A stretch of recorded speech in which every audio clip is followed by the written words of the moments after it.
Good morning, good morning, good morning, good Friday morning. It is Friday morning, it is. It's so much happening here in St. Kitts and Nevis. We have CPL. Games are getting ready to start, if not started yet. Well, I've been going to the games, so I suppose I don't know what the schedules are really. But from reports, I think Patriot is doing quite good. That's the team that represents us here in St. Kitts. Patriot. It's the franchise that we associate ourselves with, so we hope that they will continue to do well. We recognize that the Amazon Warriors would have ended that winning streak for the Trinbagos Night Riders. So it's all fun here in St. Kitts and Nevis. But one thing I want you all to be very much aware of is that our numbers are rising. COVID is a reality. And we have to start paying more attention to our social distancing, protocols of hand sanitizing, and the fact that you have to wear your mask because we recognized earlier, before vaccinations were there, we had good control over the things that we were doing because we were using non-pharmaceutical approach. That was social distancing, wearing of masks, and hand sanitizing. Now we recognize that people are becoming very complacent. We have to have an understanding, too, that there are cases of breakthrough, that is, people who would have been vaccinated are coming down with the virus. Because, it does happen. That's what the science says. So we know not because we're vaccinated, we can go out there and be careless. People want to party still. It's an unfortunate situation. We have CPL and no music. I think that is one of the issues that we have right now. I hope that that is rectified, understanding that the music can be playing one way and people, while socializing in the stands, can still dance. You don't have to dance in a cluster. I suppose music makes a big difference. No music makes a big difference with the atmosphere of CPL. It's a Caribbean Premier League. We know what Calypso cricket is like in the Caribbean, and that is one of the things most of the cricketers, their different countries like to come to the Caribbean because of the atmosphere that they have there, and that's why we have CPL. So COVID has made a lot of differences in our life. We are doing things really, really differently. It's adjusting to a new situation. I don't know when it's going to become normal, but because every day it's changing. So it's a new situation. And we do hope that people are very much aware that the people who are contracting the viruses, the cases are, the symptoms are getting even worse. I've listened to a lady who have been hospitalized. She's in the COVID ward. And you listen to her breathing and recognize that it is getting really, really serious. Delta is no joke.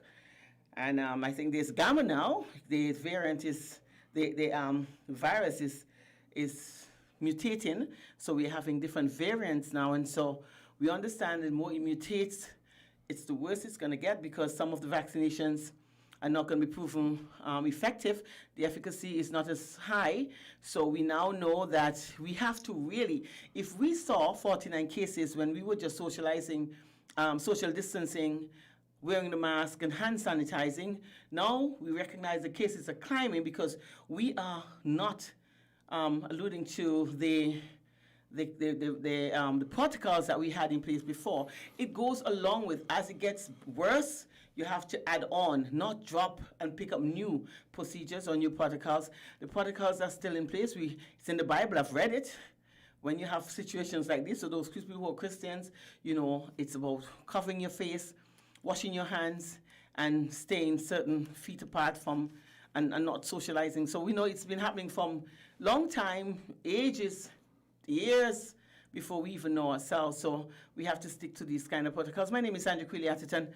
It is just about 10:15 in the studios of Win FM. It's 15 minutes later than we normally have our program.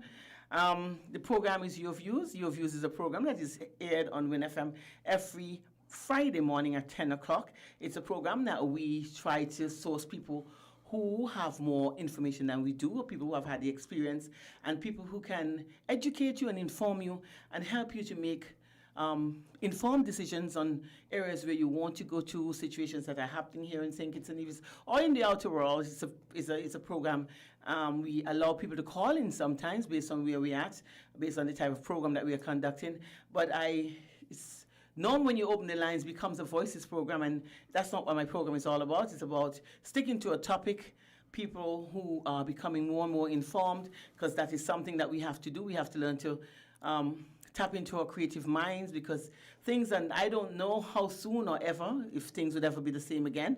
I always tell people that my world, the normal world ended in 2019, and so therefore we have to now start to see how we can fit into this era and how we can find things that are suitable so that we can continue living, because that's what life is. We are on a journey and nobody knows when the journey is going to end. But in the meantime, we have to make sure that we enjoy our journey, because this is the only time we are going to have here on earth. I don't know what happens in the afterlife. Everybody have their own information about the afterlife, but nobody ever come back and tell me. I asked my mother to do that. She never did, so I suppose things are so good over there that she forgot me. I hope she didn't, but maybe she can't get a comeback. One of these days, I suppose I'll talk to her if I could understand how. Communication is key, and so one of these days I might learn how to communicate with my mother, who has gone to the great beyond. Othniel Heiliger, good morning and welcome back. It was a lot of talk, huh? Good morning, Sandra, and how are you doing today? All talk out. I just did that, but I'm great. Actually, I am really, really great. And outside it's beautiful. It's hot, windy. Can't seem to make up his mind the weather is, but it's really, really hot. But I'm good. And how are you doing today? I'm doing fine myself. Besides looking so fresh. I had a shower. And have me blinking up and down the place. I had a shower. And flirting with you. I know. Well, Ani, you were here you were supposed to be back last week, but like life and me, I have always been able to make adjustments when necessary. It's an unfortunate situation, but information is information. It's never too late to be informed. It's called living. It's called living, and that's what it is. We were talking about entrepreneurship. School is getting ready to open again. There are lots of young people who are getting out of college and they are confused. Despite the fact that COVID is an issue, getting into a job is different now. It's the approach is not about having a good CV and good marks. It's about being vaccinated is another issue. There are a lot of young people who want to, and because people have lost their jobs, we recognize that everybody has become an entrepreneur, everybody opening their small businesses. And because we have a small population of 68,000, it's quite difficult to get fit in again, because we have seen more cooks and chefs and more chiefs and no Indians. You see that it's what is happening here. Everywhere you go on the side of the road, somebody is selling the same food. I would say the same food, but they're selling food. People are the vegetables. I mean, agriculture department sector now is booming. I am so happy to see that. We are getting a lot more local produce, which is a very, very good thing. It was deficient. There was an area that we needed to look at. We have looked at it, and so quickly it has boomed. We have young people who are coming out of school, and they don't know where to go. My daughter has done the entrepreneurship course in CFBC. But, I sat with her one day and almost cried, but I was trying to be the strong person when she said, I'm done with school and I've done entrepreneurship, but where do I go from here?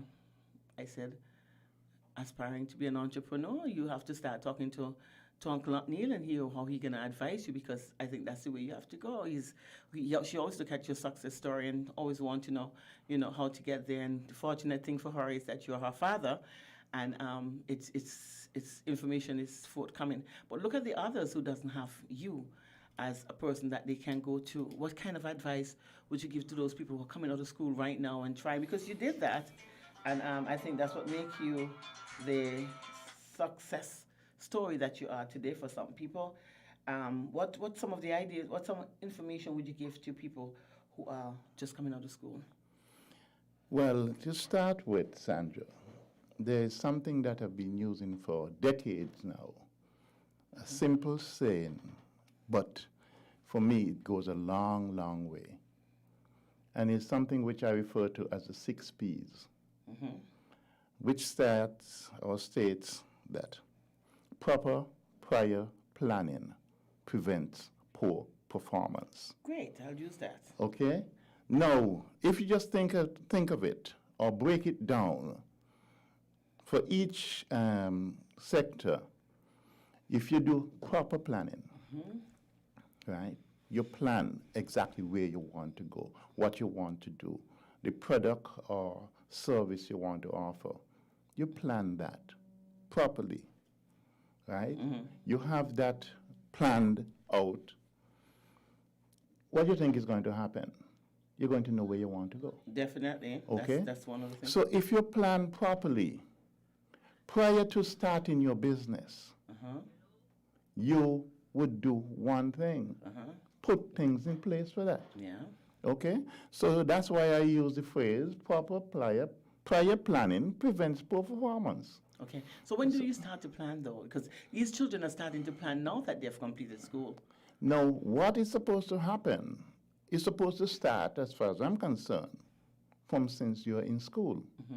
Okay? When you're in school, you determine, or your guidance counselor, whoever it may be, or some good friend, some mentor, someone who you can look up to, who you see and you want to emulate in your life. I know, notwithstanding all of the saying, the naysayers in the community about, oh, people not offering anything, you can't look at somebody. But there are people out there who you can look at and say, when I grow up, I want to be like him. Yeah. I want to be like her. Right? It don't have to be your mother. It don't have to be your father. You don't have to be a aunt, a uncle, a sister, but someone within the community that you look at and you say, I want to be like that person. So therefore, what you do, one of the first things you need to do is to befriend that person. Yeah. So you go to that person and you talk to them, right? Sometimes, on the other hand, the reverse also can be that you, as the adult or the mature person, can look at a young man or a young woman and say, that person is someone I would like to help. Good. And that makes a difference, because lots of times the young children, they are afraid to approach an adult, because I must say some of us sometimes looks unapproachable. Okay, so people are afraid sometimes to come to you. They don't know whether or not you're going to, as the old saying goes, hug them off. Oh, a long time I've heard that. Right? You know, that's a saying which we use Yeah, locally. yeah. So you may want him to hug me off, so me ain't gonna ask him nothing. Or they find someone else to go and tell them to tell this person. You know, strange enough, something happened 2 nights ago where Jason Rogers, I have to mention this because I must admit I did not remember anything about it. But as you know, he's an Olympian. He represented a new star. Right. Yeah. And I have to say, he's from Sandy Point. Yeah, your Okay. own city, your own country, and you Okay, can't and- wait till they can't wait to become a part of the federation. So we had an appreciation ceremony for him in Sandy Point. And when he went up to make his remarks or reflect on what was said the evening, he actually opened his thing by saying that I was one of the persons who actually made him who he is. And for help me God, I could never remember what he's talking about.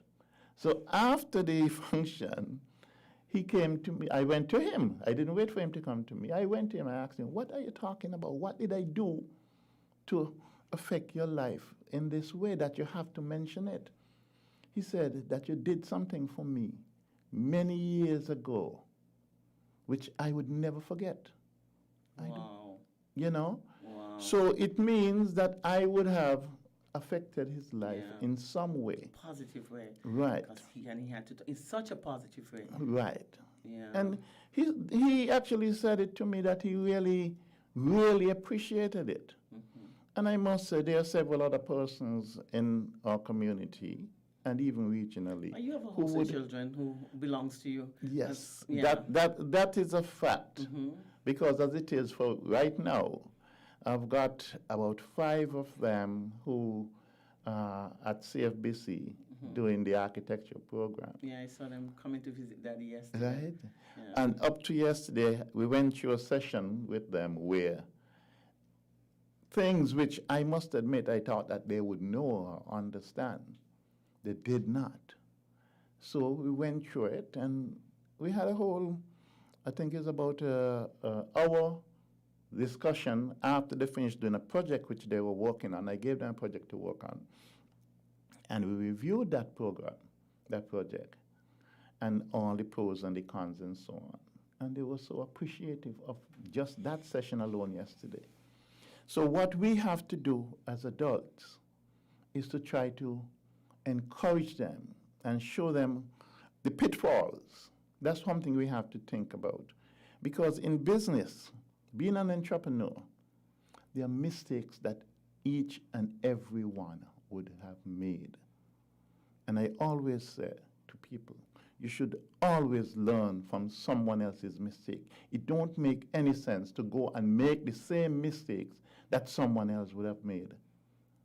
You as an individual, you watch somebody run into a brick wall, fall flat on the back.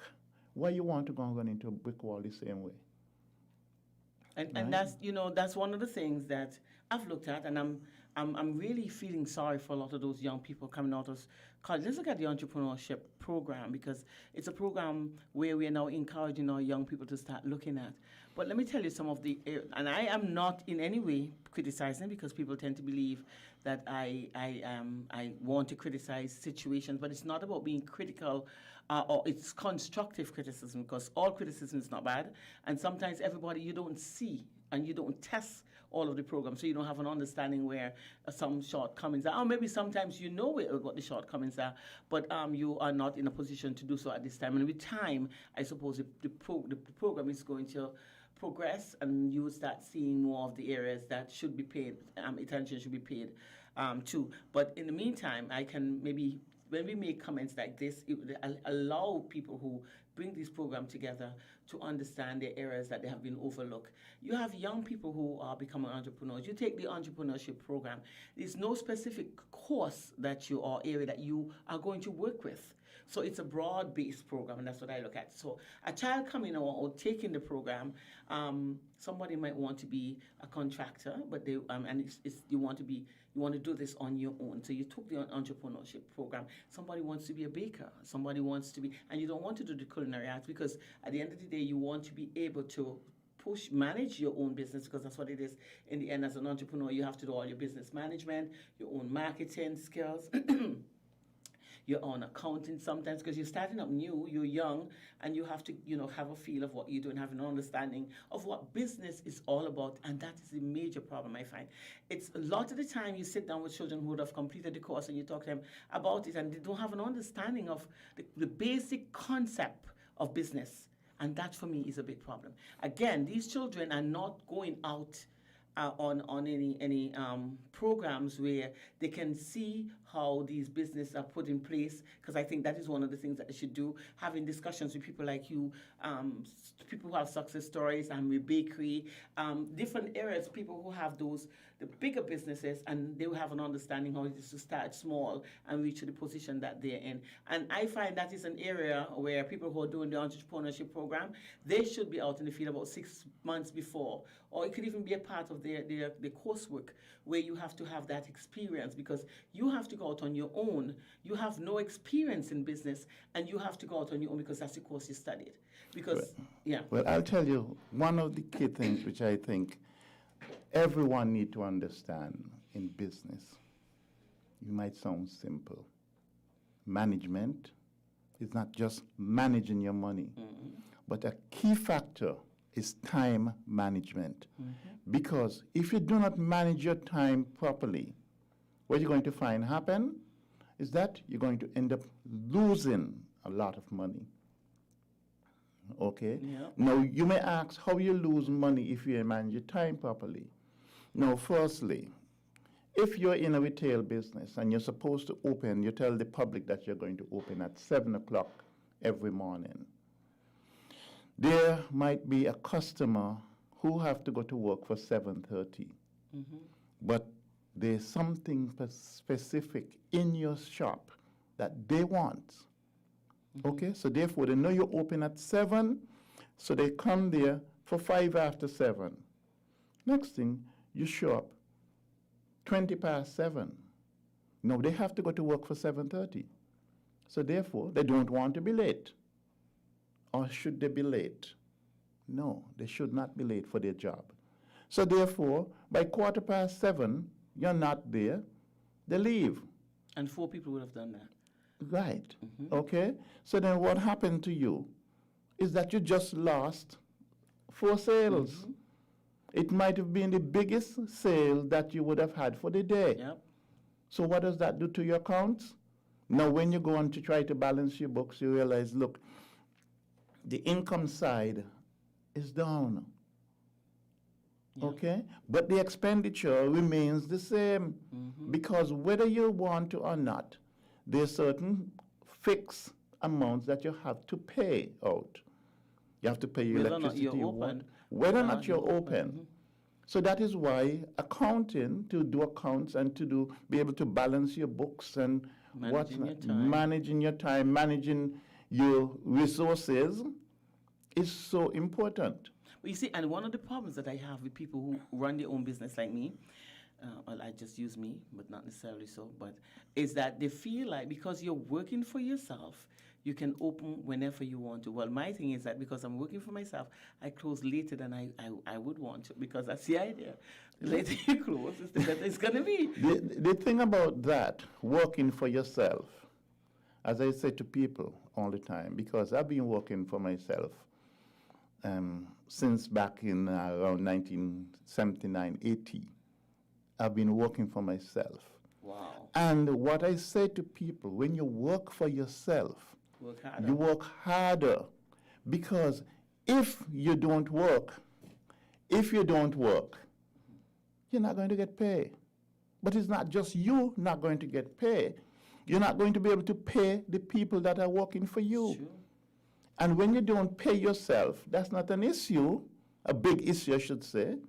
But the people who are working for you, you have to find money to pay them one way or the other. Yeah, but if you don't pay yourself, it's a big issue, because then you start to use the monies without even having to account it for it, because you are not organized enough to know that if you don't pay yourself, then you have access to all of the monies and you use more than you're supposed to. Right. That can pose a problem. That is a problem. Yeah. It not just pose a problem. It is a big problem. Yeah. I remember starting businesses where I went sometimes for months without getting a salary. But it's not that I didn't get a salary. I did not take a salary, because what I did, I just reinvest the money back into the business. But the business have an IOU. So you know, once the business start making money, then you can take that out of the business. And you're supposed to be able to manage your money in a way that you live according to your income. You see, and I like the fact, for me, this is what these people who are going to college supposed to know. I mean, I understand the other jargon that they use and the information that they're given.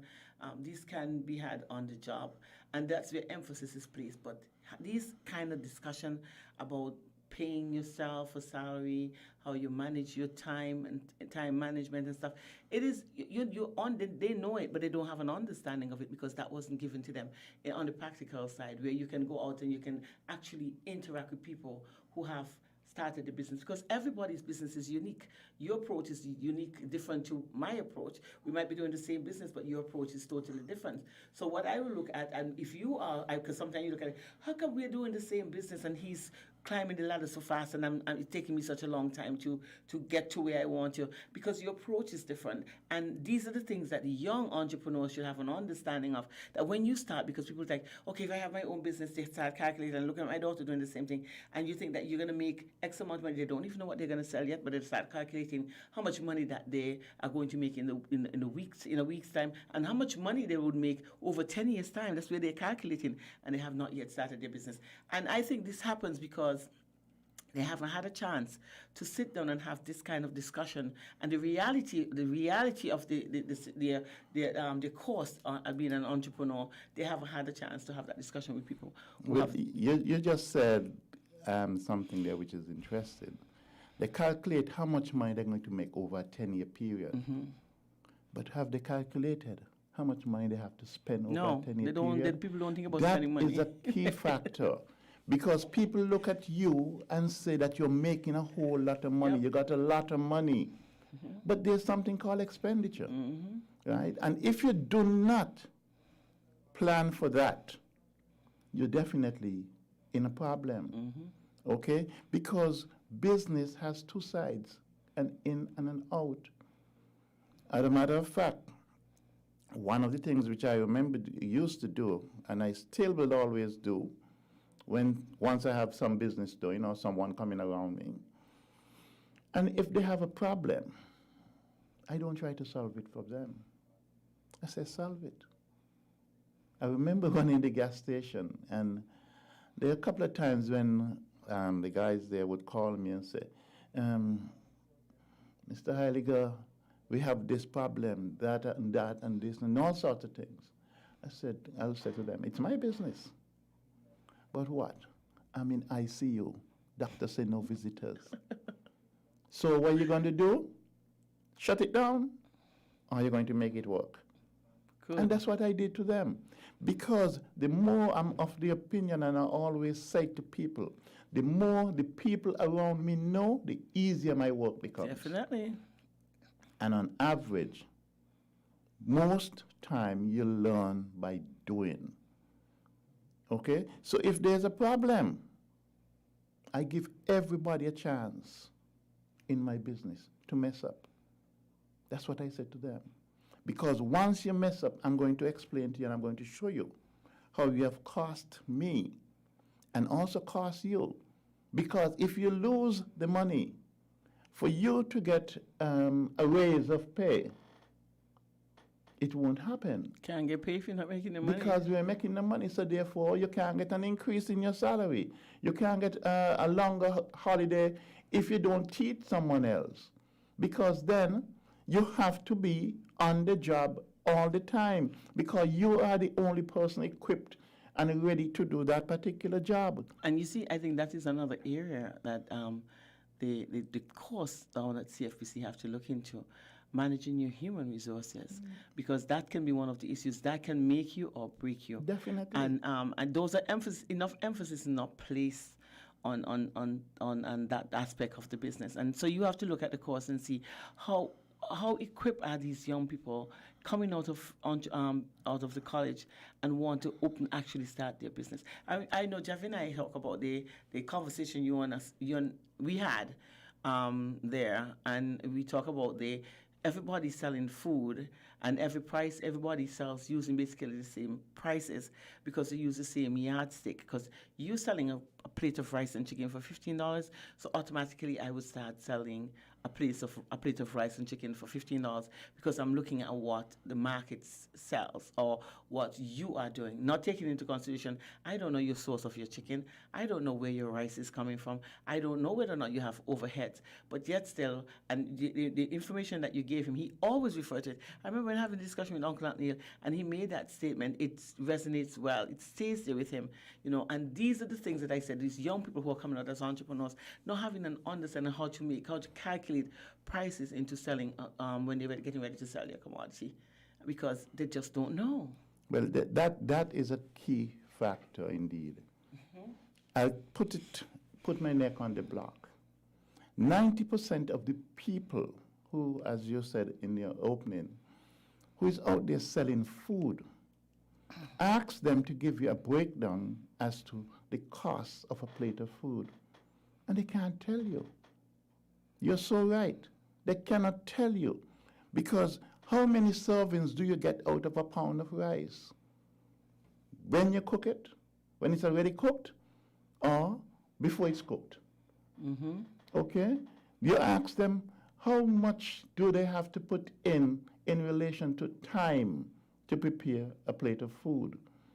As a matter of fact, just a couple of days ago, I was talking to a good friend of mine, and we were talking about cooking your own food or going out and eating in a restaurant. And what happened is that if you're a single person, a single mother, or a father or a man who live alone, sometimes it's far more economical for you to go out and buy a dinner It's true. than to cook it. It's true. Especially, it depends on the type of dinner you want. Because just supposing you want to have a 4-course meal, you feel like you want to have a 4-course meal on your birthday. For you, you want to have a single man party, you want to be by yourself, spend the time by yourself, and you want to eat this, that, and that.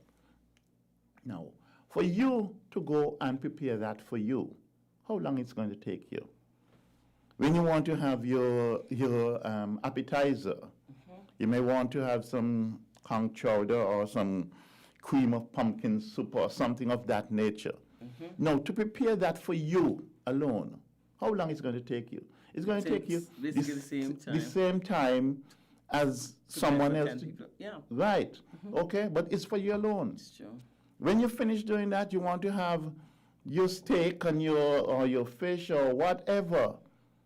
How long is it going to take you to do that? At the same time, it would take me to make 5 servings. Okay, so therefore, you go to a restaurant and you sit down, or even before you go, you pre-order.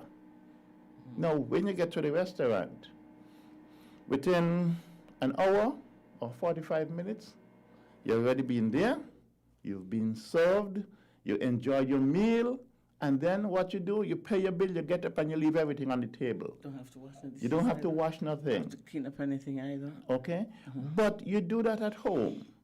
When you finish, you have to go and clean, wash all those different utensils that you would have used. Put back up some of the food that you're not going to use again the next day sometimes. Or throw it away. Or throw it away. So that is definitely going So to then, cost you because it's you a can't cook cost. for one person. So It's true. a cost, Never look at it that way though. right? But no, but seriously, Yeah. do you agree with me? I do agree with you. Right? So I remember a couple of weeks ago I went for dinner and someone asked me, "You want to come over here for dinner?" I said, "Yes, I'm the only one who is hungry right now." Right? Yeah. And I had what I wanted to eat. And when I finished, I paid and I left. I didn't have to worry about nothing. I didn't have to worry about cleaning up anything after me. So true. Right? And I was happy.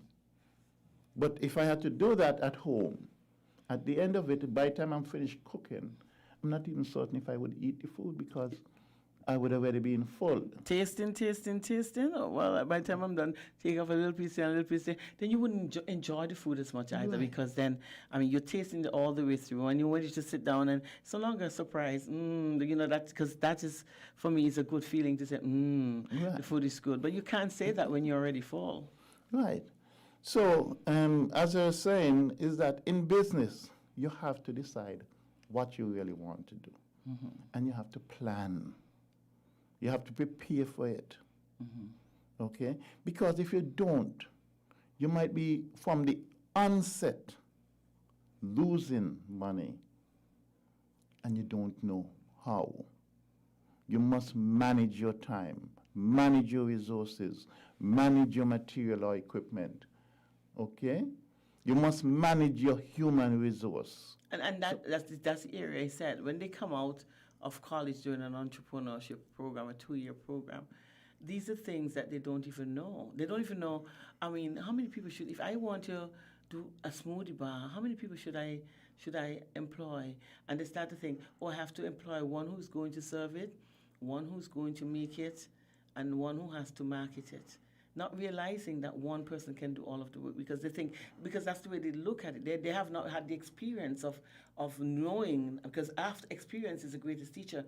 When you have had the experience, then you have a good idea of what you have to put in place in order to make this a success. And that is one of the reasons why I've said earlier, going out and working with people who have already been in the business, they can sit for 6 months and they can observe.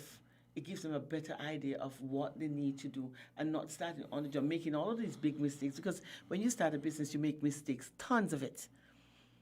Especially those of us who haven't had any courses in how to manage your own personal businesses. So you make a lot of mistakes. So could you imagine a young person coming out with no money, because most of the time that is one of the biggest issues, no money, an idea. They would have invested all the little that they would have had, and you start making those mistakes that could be very detrimental to your business. And that is one of the reasons why we don't have too many small, successful businesses in St. Kitts and Nevis today. Because one, financing is a big issue. Nobody wants to take the risk, and nobody wants to take the chance of investing in these small business enterprises, which is a big problem. Two, the mistakes that are made earlier, the initial mistakes that are made earlier, that can be very detrimental to the business. The lack of knowing how to choose staff, having an idea of how many staff you would need, the pre-planning, as you said, they don't have a clue about that. And so because of that, I won't call it inefficiency, but that lack of information, then, you have issues where businesses are starting to fail before they start up. Well, again, too, you say businesses fail before they really start up. Mm-hmm. I remembered many years ago, as president of the Small Business Association, having a meeting with a managing director of a particular bank. And I said to him, and what part of the conversation, that banks or financial institutions are some of the biggest challenges to small business people, entrepreneurs. So true. Because as an entrepreneur, you have an idea, you would have done all your feasibility studies and everything and done all your homework. The only thing that you need is $100 to start that business and to keep it going. You go to the bank or the financial institution and you said, I need $100. You already done all your feasibility, you have all your project proposals, everything there, present to them, and it's showing a success. But you need $100 to start this business and keep it going. And then they're going to tell you, okay, well, we can't give you the $100 when we can give you $80. Now, if you were to look back into your project proposal, you will recognize that you need the $100. $20 out of that $100 is working capital. You have all the supplies and everything and so on, but you need $20 for working capital. So what they're going to do? They give you the $80. But what? That's the recipe for disaster, for failure. It's true. Because you have no working capital. You got all the equipment and everything in. You got your space, your rental space, etc. But then you need to pay your staff. You need to pay your insurance. You need to pay your Social Security. You need to pay everything. And you also need to be paid out of your business. But that $20 is not there. So what happened to you?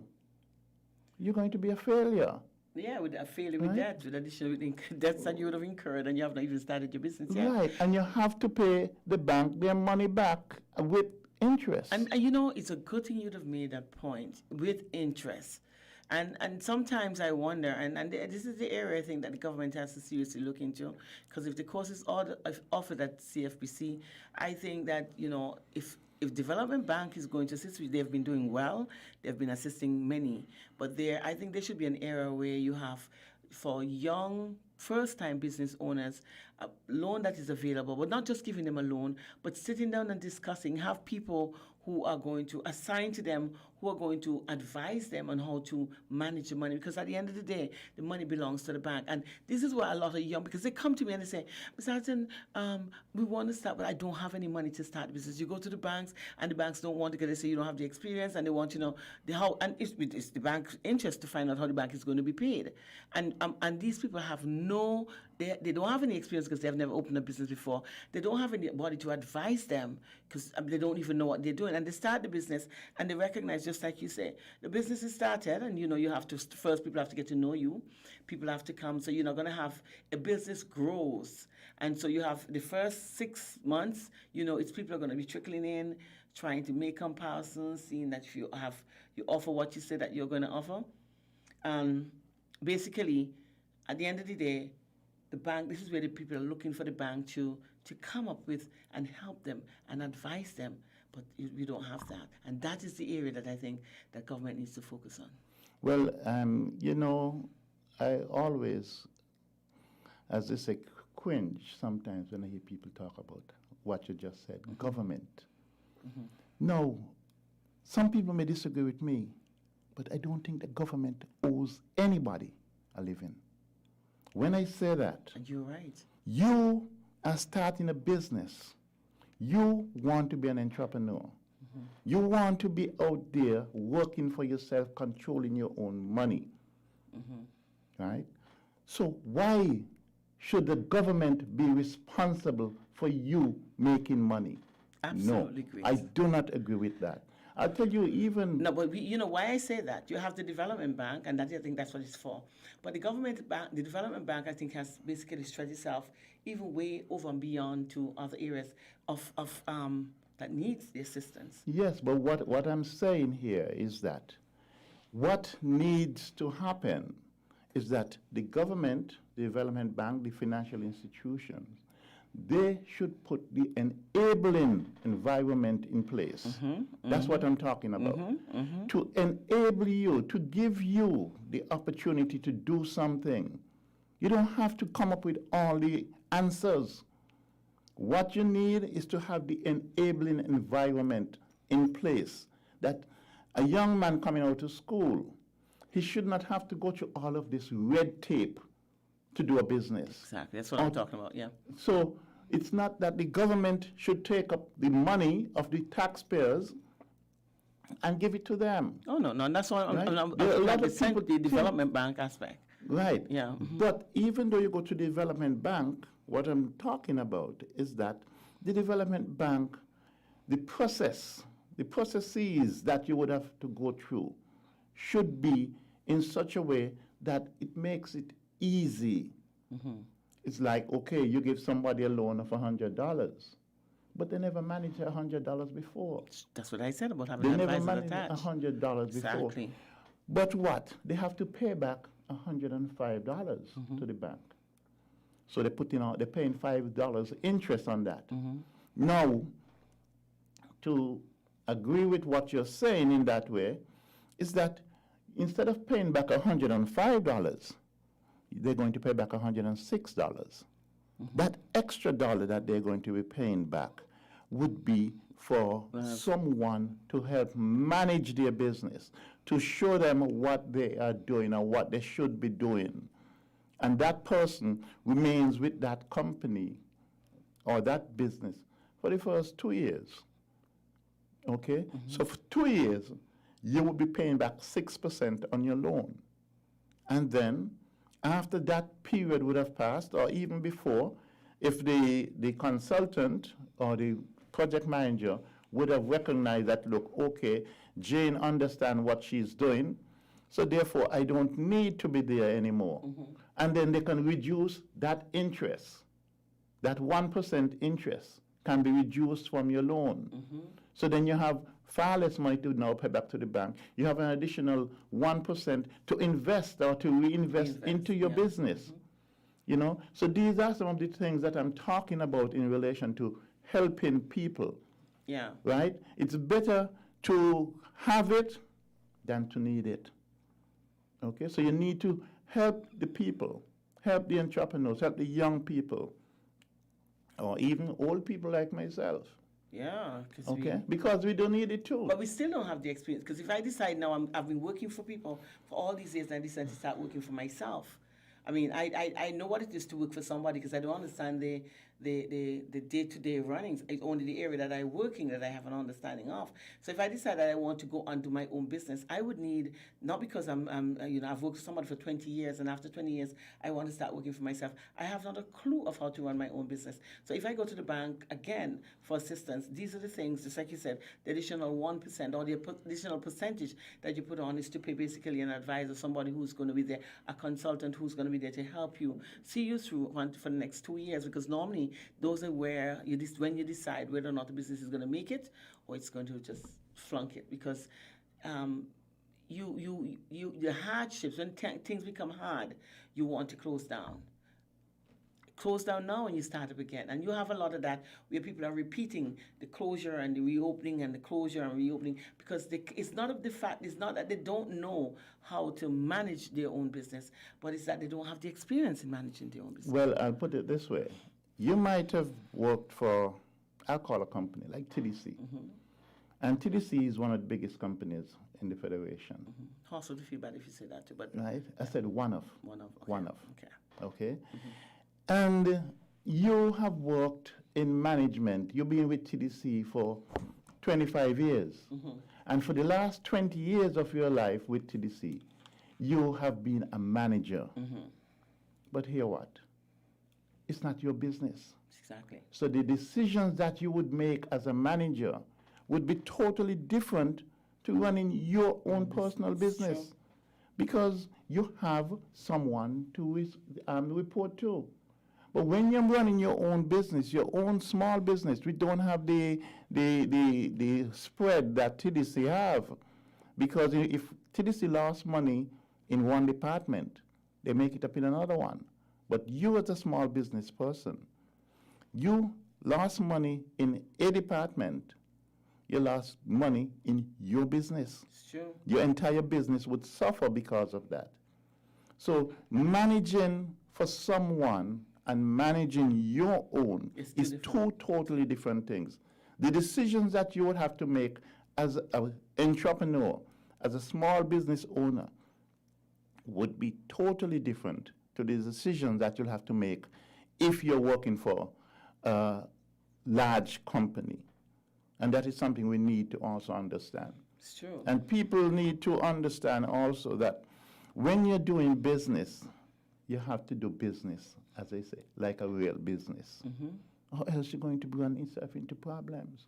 I've had times when I would have made bad decisions. But because of my determination to succeed, I would have done it differently.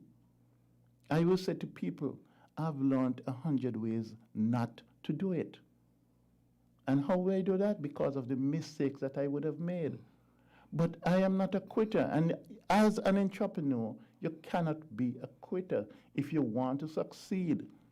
You have to continue. When you make a mistake, you go on and then you don't make that same mistake again. But you see, when you find yourself in a situation like now, Aunt Neil, you can say that because you would have made your mistakes. You might have had, because you had a company where, and at that time it was a business that you would have invested in that there was a great demand for. But look at some people now who are entering into competitive businesses where you have a whole lot of them on the market. So you have to come with a different style. Different techniques you have to get up with in order to compete, because you have that competition now. You're basically green. You have not a clue about what you do. You don't have any money to pay an advisor. If you would have gone to the bank would have assigned somebody to you. Could have. Could have assigned somebody to you. You don't have somebody to do that. And as soon as you go in and you realize, okay, I cooked so much food today, because that's what you feel that you're going into, and 3/4 of the food wasn't sold, and you have to throw that away. Sometimes none. None. And you say, boy, I don't think I want to do this tomorrow. And then for the week, you would have had 2 foods sold.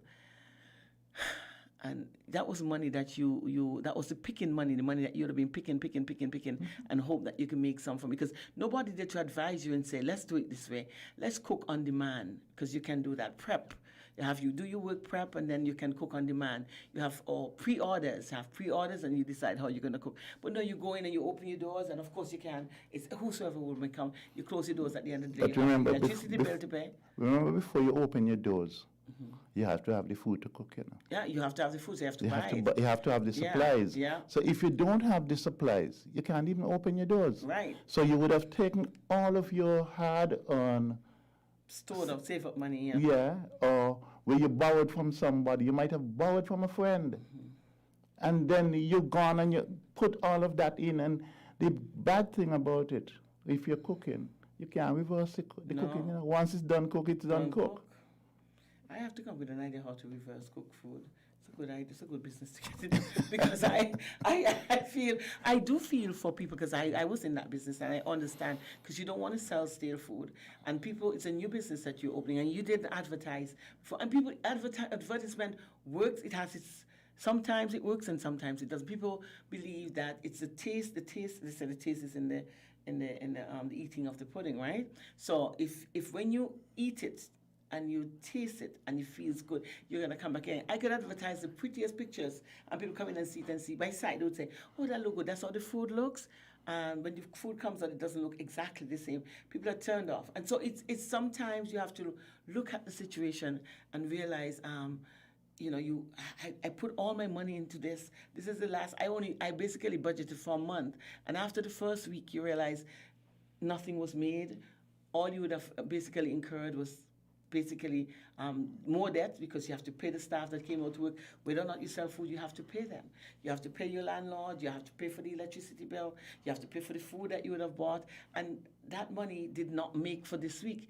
And it's disheartening. And people say, okay, let me get another week. Some people would see somebody open a business, and after a month time, because the people didn't have that reserve cash, that the working capital that you spoke about, they didn't have that. And so after you've used all that you would have had, because you want to make it look good too, presentable, you want to create that kind of environment, and you have to pay for it. And you would have paid all of your monies, and things doesn't work out. What you do?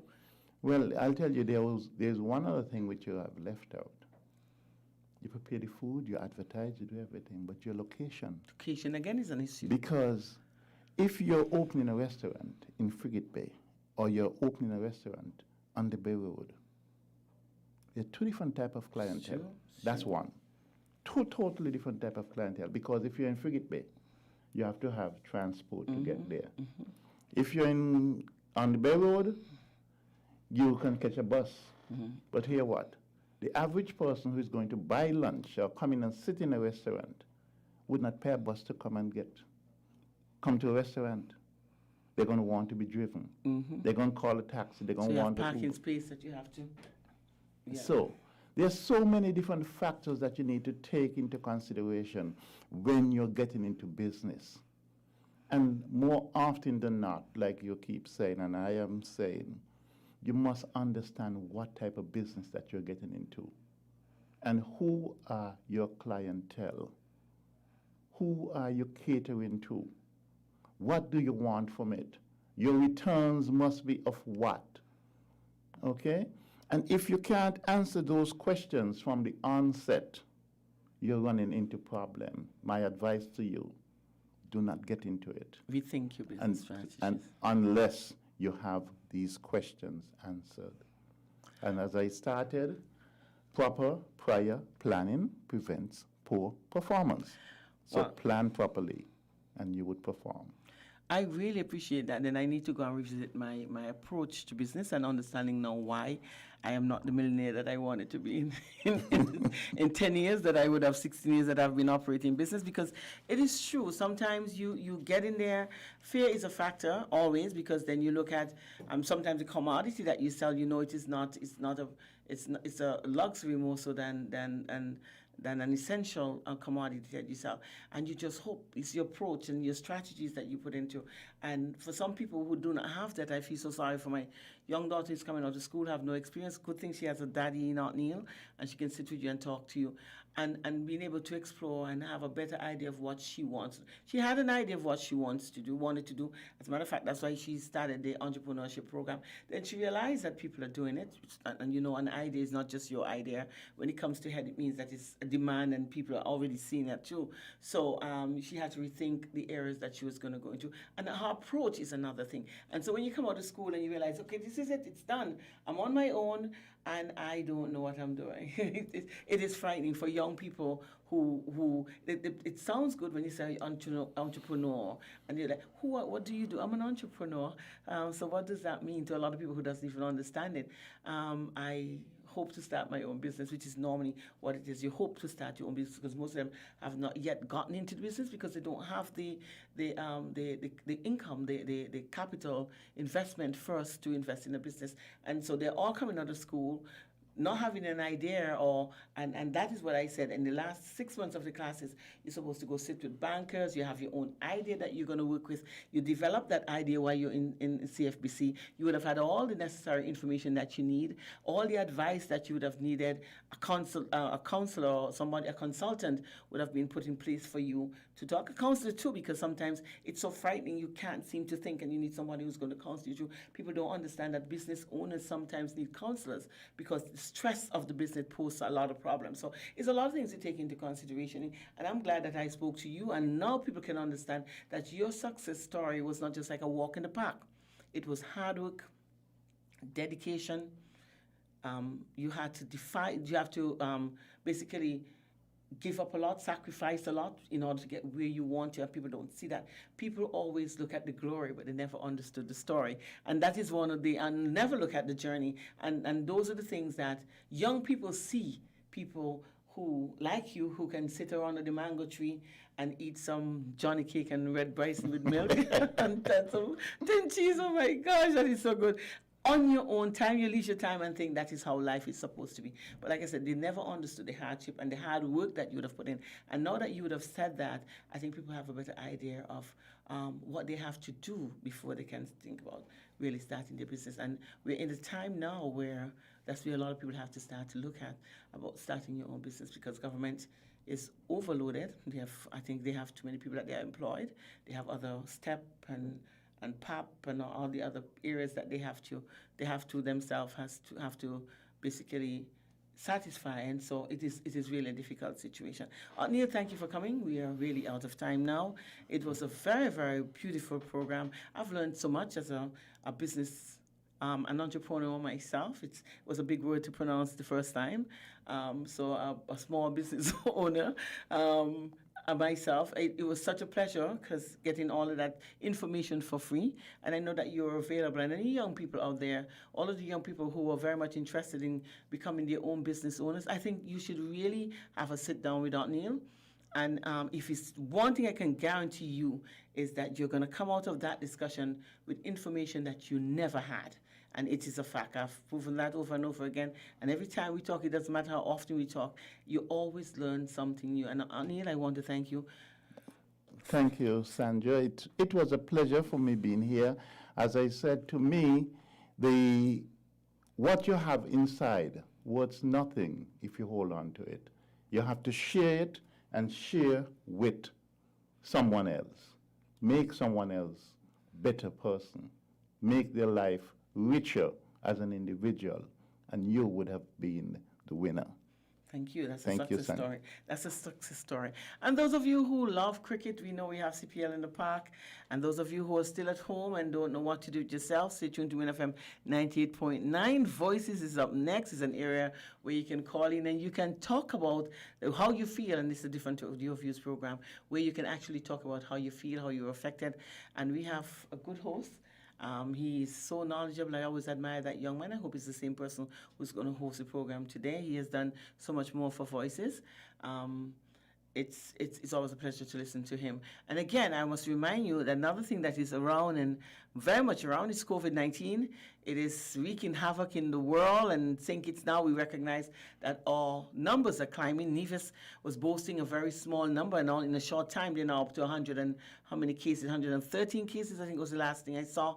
St. Kitts, we are climbing, getting very close to the 1,000, and this I can say has been contributed to the fact that we have basically put our guards down. That's what old people would say. We are putting down a mask. We're wearing them on our hands instead of our faces.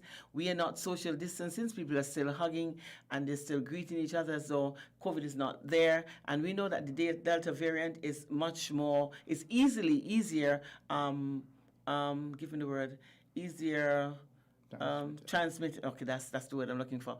I do get sometimes that brain fog. Easier transmitted, and so you have to be even more careful. So those of you who are enjoying CPL, don't enjoy it, but know that at the end of the day, we have to be better safe than sorry. My name is Sandy Quiliatis, and it was a pleasure. It's Friday. It's the day that I let my hair down, go up by the reservoir, inhale some beautiful fresh air, and renew my physical rejuvenation. I do that for. I do hope that you stay tuned to WinFM 98.9. I think Stefan is up next.